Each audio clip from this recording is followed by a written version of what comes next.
welcome to Gierok Farms. In this video, we are going to be baling some second crop alfalfa. We're going to be making some little square bales. This is the second part of the video. If you haven't already, make sure to go check out part number 1 where we were raking and setting up the hay conveyor, getting all that ready. Now in this part, we're going to be baling. Dad's already out there with the 7810 and the big baler. He's eating up hay in a short amount of time, so I better get out there quick if I want a chance to bale any with the 686. So hope you guys enjoy. Like I was saying, if you haven't already, make sure to watch part 1. All right, here we go. 686 is already to go. Everything's hooked up. Gotta get the grease gun out of here. Had that for the rake earlier. Probably check and make sure the baler's got plenty of twine. Yep, looks good there. We should have plenty of twine for the amount of hay out there, especially with 2 balers going. That hay should be drying really fast due to the ground being dry, and now the wind really picked up this afternoon. Beautiful drying weather, that's for sure. I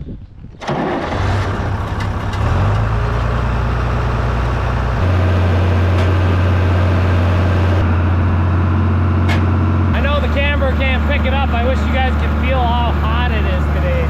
The sun is just beating down. It is warm. It's in the 90s, I think, today. It's hot. Before I hopped on the 686, I don't know if you guys can tell looking at my hat, I drenched it in water just to keep me cool. It's warm, that's for sure. That hay is dry. That should make some really high quality feed. Should keep really nice in the barn. It should go through the balers really easy.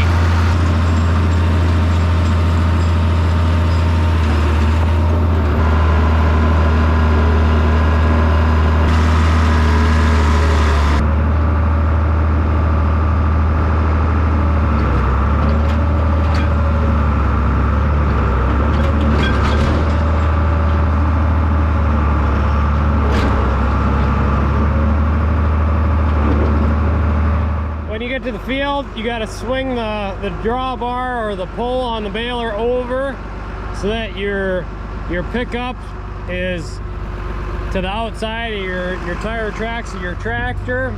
Also have to drop down the pickup, which is right here, and you got to kind of pick up and push back on the lever.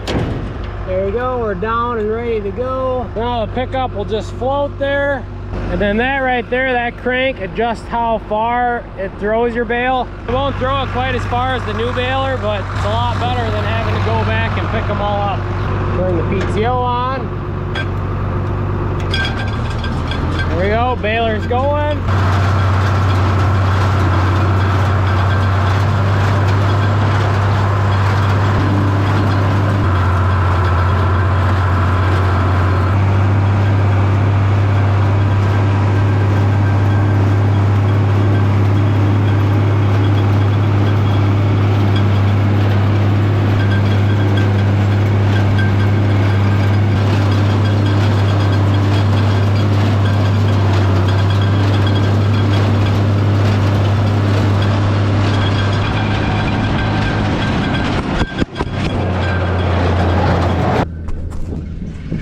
You guys good?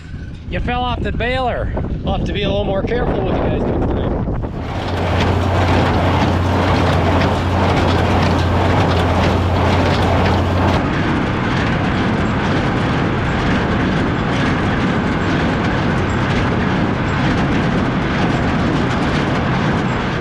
Baling's going really good so far. Mason and Dad have the baler set really nice. It's like the perfect amount of tension. The bales are a really nice size, nice and dry, super quality hay. Baler's running good, at least it appears to be. I'm taking it a lot slower than Mason does. I know he likes to push it to the limit. He knows where the shear pins are. We ain't got a whole lot left, but let's keep on moving.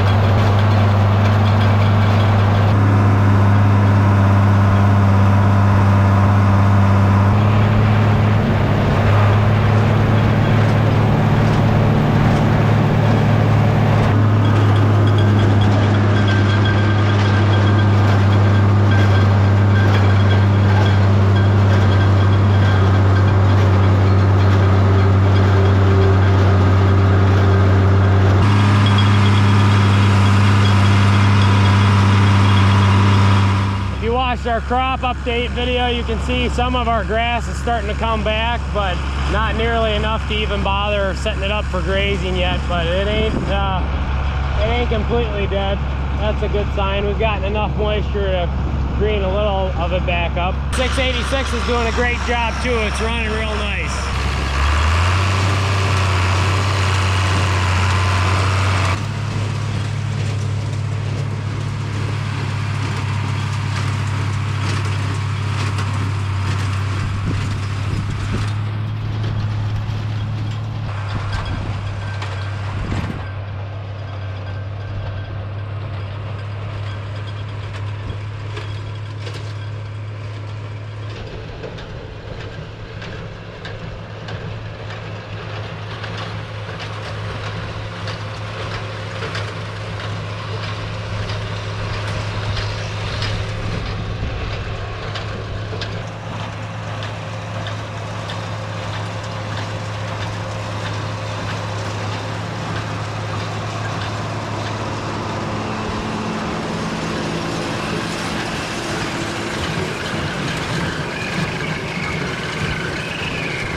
There we go, all the hay is off the field.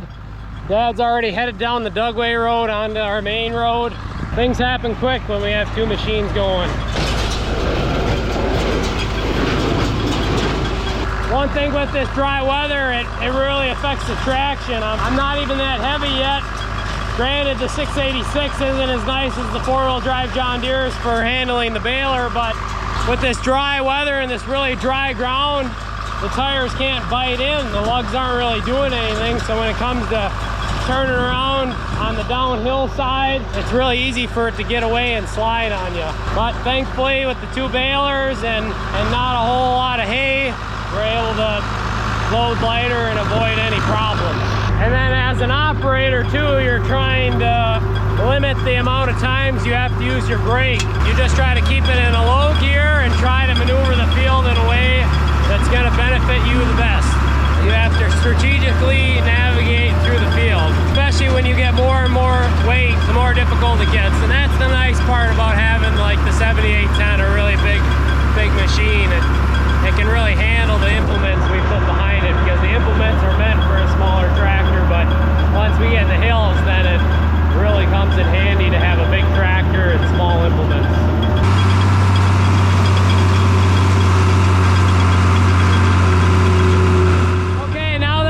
To the far end of the field, we're going to shut everything off and fold up the baler. So to do that, turn off our PTO, which is right here. There we go, now our PTO is stopping. I also like to push our chute one way or the other, so I'll preemptively push the chute one way. That way it's easy to get to the pole. Now that we have our PTO off, we're going to go pick up the hay head or the pickup head on the baler.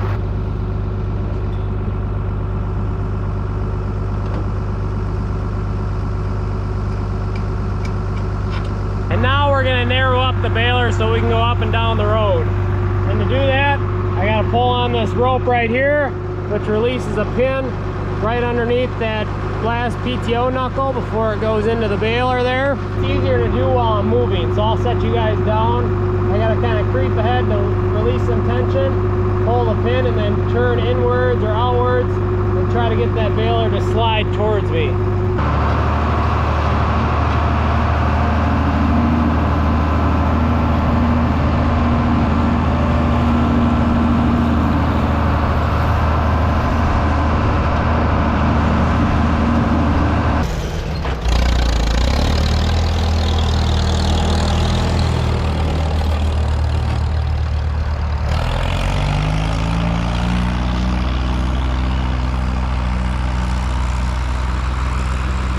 And there we go, got the baler narrowed up. Mason, he just grabbed the other wagon with the straight M. Now he's headed back to the yard and we'll probably unload him here soon.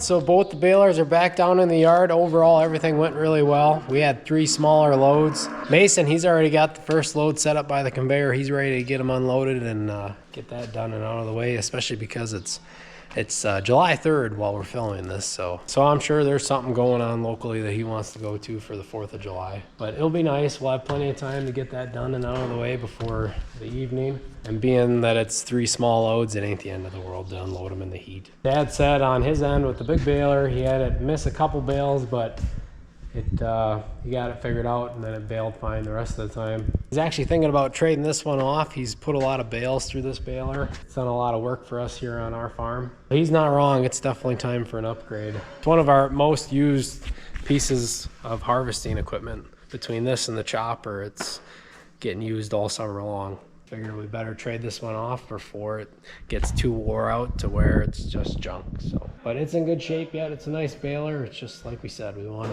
to upgrade, being we use it all the time. It's something we depend on. We're gonna unload here next, try out our conveyor setup, make sure everything's working there, make sure our new motor works well. I believe we're putting bales all the way in the end bay. That bay that we cleaned out over the winter. If you guys followed along, it's that bay with all that really old hay that we finally got cleaned out of the barn that we were feeding to all the dry cows and heifers this winter. I don't know if that end of the barn will know what to do with itself with all that new hay. Those barn boards on that end probably forgot what new hay looks like.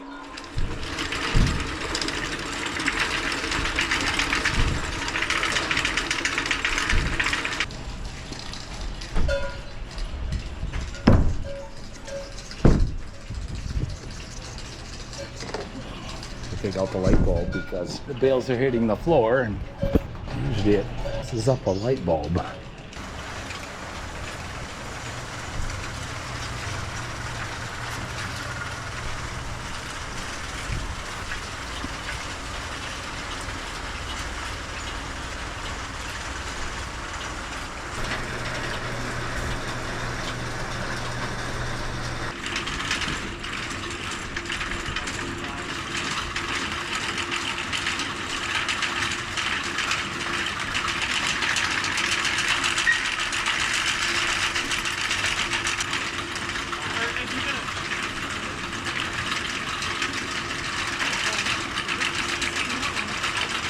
Grab the Super MTA for the next load.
So we got 2 unloaded, the 2 small ones. We got 1 big one left. Mason and I are headed up here to see if these guys need help piling before we start in again. We just unloaded that first load into here without anybody piling. Trainer shoes. The trainer shoes. They look like they have pretty good soles in them.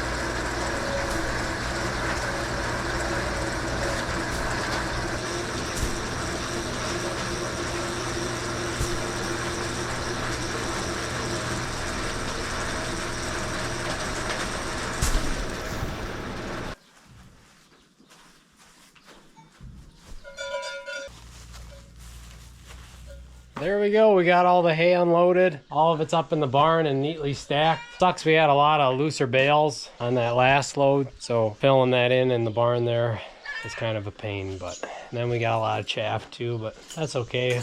We're able to feed it out right away right here in the dairy barn. We're gonna finish cleaning up under the conveyor here, get all this chaff picked up, and then we'll be pretty much wrapped up when it comes to hay for the day.